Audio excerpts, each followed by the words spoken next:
Hello guys, welcome to my new mini blog. তো guys, চারিদিকে প্রচণ্ড বৃষ্টি পড়ছে, 4 দিন ধরে ব্যাপক বৃষ্টি। তো মাঠ ঘাট একদম পরিপূর্ণ জলে হয়ে গেছে। আমরা কিভাবে খেলবো, আমাদের ম্যাটটাও একদম জলে পরিপূর্ণ হয়ে গেছে, ভরে গেছে। তো গাইস, দেখতেই পাচ্ছেন যখন মাঠে জলে থই থই। তারপর গাইস, আমি বৃষ্টিতে ভিজতে খুব ভালো মজা লাগছিল, তাই আমি চলে এলাম বৃষ্টিতে ভিজতে।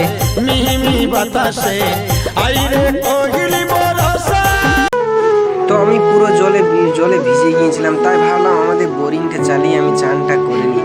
তো বোরিংটা চালিয়ে জল ওভারফ্লো করে আমি চানটা করে নিলাম। তারপরে এদিকে আমার চান টান একদম রেডি হয়ে গেছি। তো গাইস, আমাদের ঘরের অবস্থাটা ঠিক ভালো ছিল না, দেখতেই পাচ্ছেন প্রচণ্ড জল পড়ছে। তো গাইস, চারিদিকে প্রচণ্ড বৃষ্টি, বৃষ্টিতে থই থই একদম চপ্পল চপ্পল যা ছিল সব ভাসিয়ে নিয়েছে, চাল টাল সব। মাকে বলেছিলাম বিরিয়ানি, ও গাইস বিরিয়ানি না না না না খিচুড়ি। তো আজকের মিনি ব্লগটা এখানে শেষ করছি। তো আপনারা অবশ্যই সাবস্ক্রাইব করবেন গাইস।